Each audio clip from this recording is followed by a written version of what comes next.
on, darling. Get cracking. Okay, am I? You're on. I'm on. Hello, world watchers, and welcome back. So, we're going to have a busy weekend this weekend. Well, I am. You're going to notice it over a few days, but we've got some cracking recipes coming up. And today is one that has been inspired by John's golf day. Certainly has. It has. So if you attended the golf day, or if you've read any of the information or seen any of the films about the golf day, you will know that there is a lovely lady that comes to our golf days with her partner or husband, not sure which, but they're together obviously, and her name is Bunny, and Bunny Bakes, and that's the name of her business. It's called Bunny Bakes, and she is based in Poole in Dorset. So if you're over that way, search her out. She's online. She's got very good online presence. She's got a website called Blondies Cakes and Bakes. That's or it. Bakes and Cakes. Never sure it. Blondies Bakes and Cakes, I think it is. So check Bunny out, because she has very kindly, for the last 2 golf days, supplied sweet treats for every single player, plus a few extra. So my kids are well happy because we get to bring a few home. And this year, what she made was outstanding, and we had so many compliments and not compliments. Compliments is fine. Carry on. Well, it's compliments and comments Comments. about what she made. So, and by pure accident, in our this month's Sainsbury's magazine, so this month's, yeah, September's, there is a recipe in there, and we are going to do Jammie Dodger Blondies. Yeah, I'd just like to say it's not her recipe. This is not Bunny's recipe, and to be fair, if my recipe comes out anywhere, like even a half as good as Bunny's, I'll be well pleased. So, to start off with, my first issue was the recipe wants a 22 centimetre square tin. I don't have one. I have got a square tin, this one, which is too small. Then I have this tin, which technically is too big. However, on reading the recipe, it says that we are going to need 1.5 packets of Jammie Dodgers. Now, I know you can get other Jammie biscuits, and maybe that's what they're basing this on, I don't know. But they reckon that you're going to be able to cut 16 Blondies out of a 22 centimetre square tin. Unless you're using very small biscuits, I don't see how that's going to happen, because, like I said, I don't know. I have no idea whether these biscuits are bigger, but they are quite substantial. But when Bunny made them, we all had a whole size biscuit each, so it wasn't like they were cut through biscuits or anything, and that is what I'm basing this on. So I reckon I can probably get 12 out of my tin. So I may need to adjust my cooking times, because in theory the ingredients might be slightly thinner than if it was in a 22 centimetre tin.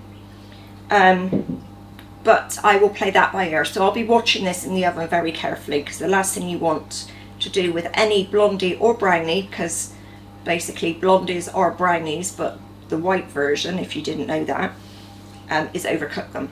Okay, so let's get going. To start off with, you need to take your salted butter, and it does specify salted, and stick it in a saucepan, and we're going to melt that over a lowish heat.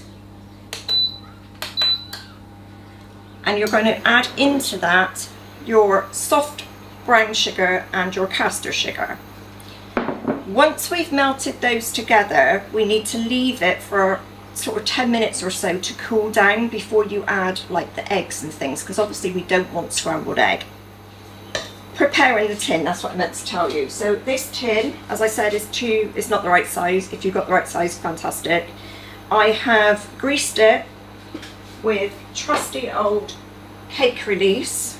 I mean, this I have had now for probably 8 months, and it's still, I don't think I've used any more than that. You need such a tiny amount. If you do like baking and you do like cakes, and especially if you did the bundt cake tin, you will need something that releases very well, and this stuff is brilliant. I think I got it from Lakeland. You need a tiny bit, and it goes like forever. And then you need to line it with greaseproof, as you can see, because we don't want these things to stick in the tin. So I'm going to melt my butter down. I probably should have cut it up a bit. I can do that with my spoon. There we go. As you can see, it's quite a lot of butter and sugar, so this is not one for a diet. But when you think of the price of a brownie or a blondie in a shop, I reckon you're looking at, well, certainly in Costa, probably up around £3 for one piece. If you can make this recipe, your kids are going to be happy for a week at least. Plus the fact you will have the odd one yourself, or you can have them and be very happy, and your kids can have the odd one or two. Right, so my butter's melted, and I'm going to add soft brown sugar and also golden castor sugar. If you don't have golden castor sugar, it doesn't matter. You can use white castor sugar. It's absolutely fine. It's just that it tends to be the one. Right, now what you don't want to do is to boil this. So just stir it in until it sort of comes together and melts, really. So as you can see, it's all very nicely melted in together. See if I can bring that a bit closer for you. There we go. So I'm going to put this to one side now and leave it to chill or cool at room temperature. You don't need to put it in the fridge. If you put it in the fridge, it'll harden up too much. We don't want that. Just put it to one side and let it cool for 10 minutes. Okay, so we're back, and I've put on my apron because I haven't been doing this 10 minutes and I'm already splashed. So now my buttery mixture has cooled. I need to add 2 medium eggs. I'm going to whip them a little bit, just with a fork.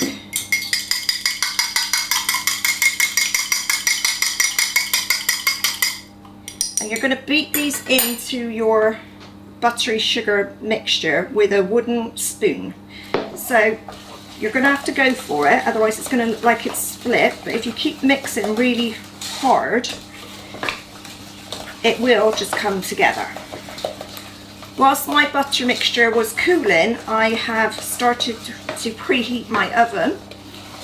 You will need your oven to be set at 160 if you have a fan, 180 if you don't have a fan, and gas mark 4. Okay, right, so my eggs are all beaten in, and the next thing to do is add your vanilla extract or paste, either or, a teaspoon of. John will put all the ingredients at the bottom exactly how he always does, so you don't need to worry about this. Teaspoon of vanilla, your flour, and this. That is custard powder. It isn't one of the instant sachets of custard powder. It's proper Bird's original custard powder. It comes in a tub like this. It's how you traditionally make custard with milk and all that malarkey. It's predominantly corn flour and obviously flavourings and stuff. So that is essential for this. And the instant stuff you get out of sachets to just pour in your jug and mix it with hot water, that won't do for this. You need the proper powder. So into that I'm going to add half of my flour to start off with, just because it makes it easier to mix, and I will put the custard powder in.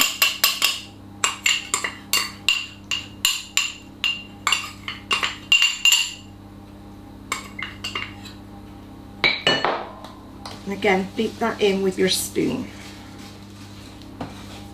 I don't know if I'm getting clumsier the older I get or what, but I just seem to be making a lot more mess recently.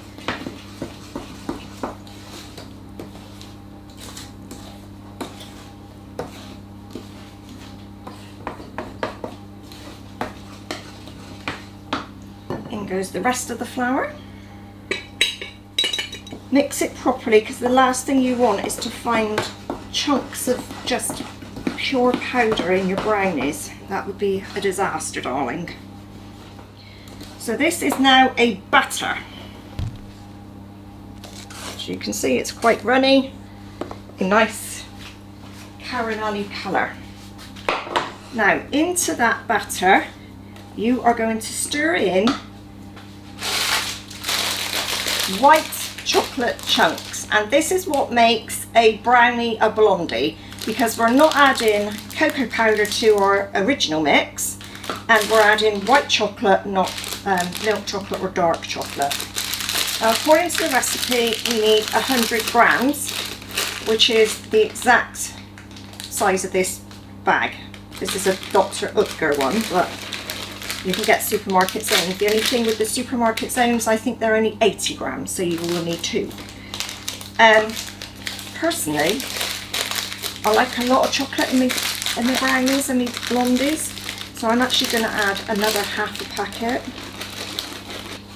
So you're going to mix those through, sort of try and make sure you mix them in evenly, because what you don't want is one area to be full of chocolate chips. Fab if you happen to be the one who gets that one, but then the next couple of squares down it's got none in. That's not good. Right, so in they are, and now we're going to pour the batter into our prepared tin.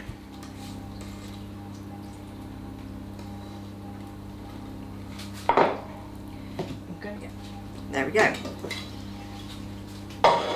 Now, because it is a batter, it sort of self-levels itself, but just sort of check that it has gone into the corners, okay? So we have 55 grams-ish of raspberry jam. Raspberries are always better because the Jammie Dodgers are always raspberry jam, and also because it's a sharper jam, it cuts through all the sweetness really well.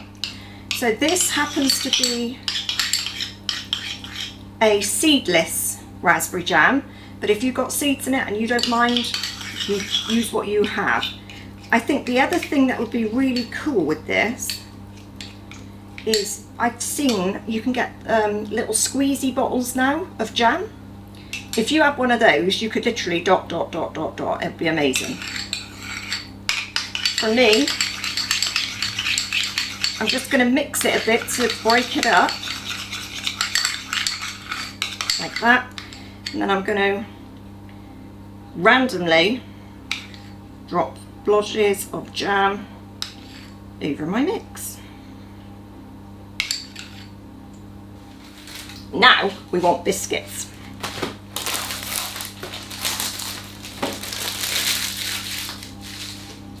So if you were to believe the recipe that I have got, it says arrange the biscuits on top 4 lines of 4. Now these are 4, as you can see, and they will just go across this perfect size tin, which is not the perfect size tin. So I reckon that their biscuits are smaller. So place them across sort of evenly. Leave a tiny gap in between because that's where you're going to want to cut. So I can't really lift this up, but I will take a picture and John will insert it here to show you what it looks like in the tin before I bake. Now, this is going to go into our preheated oven for 30 to 35 minutes on the middle shelf. The top should be like crispy, crunchy, but obviously the insides are going to be softer because that's the nature of a blondie. Now, believe it or not, mine did indeed take 35 minutes, and I'm just going to stick a knife in it to see if it's okay. I really must get myself a skewer one of these days, but in the meantime, perfect. So we're going to leave this to cool in the tin.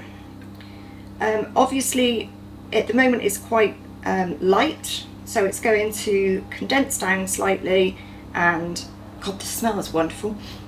and it will be perfect. Now the other thing that you will notice is that because the biscuits have been cooked, the jam in the middle of the biscuits is sort of cooked. It's not jammy jam anymore, if you like. Personally, that doesn't really bother me, but there is a trick to fix it. But at the moment, it's too hot to try that.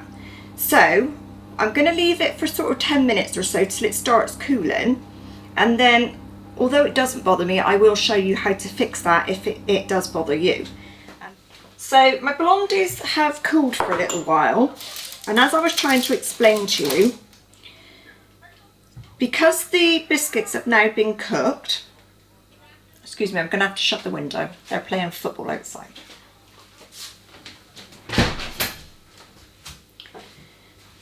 You will see in some of the biscuits, the jam is sort of sunken where it's been cooked. Now, if that doesn't bother you, that's absolutely fine. That jam in those biscuits will be a little bit more chewy than normal. If your jam has completely disappeared from your biscuit, or if you want to put a bit extra in or whatever, this is how you fix it. You're going to need probably about 20 grams of the raspberry jam, and all you do is you put it into a little dish and you put it into the microwave, literally to just warm it so that it goes runny-ish. You don't want it like really runny, and you certainly don't want it hot. It took about 15 seconds in my microwave. And then all you're going to do, very carefully, because it's going to be really easy to overfill these and flood them, and you really don't want that. So all you then do is you take a little bit of your jam and you pour it into the little hole.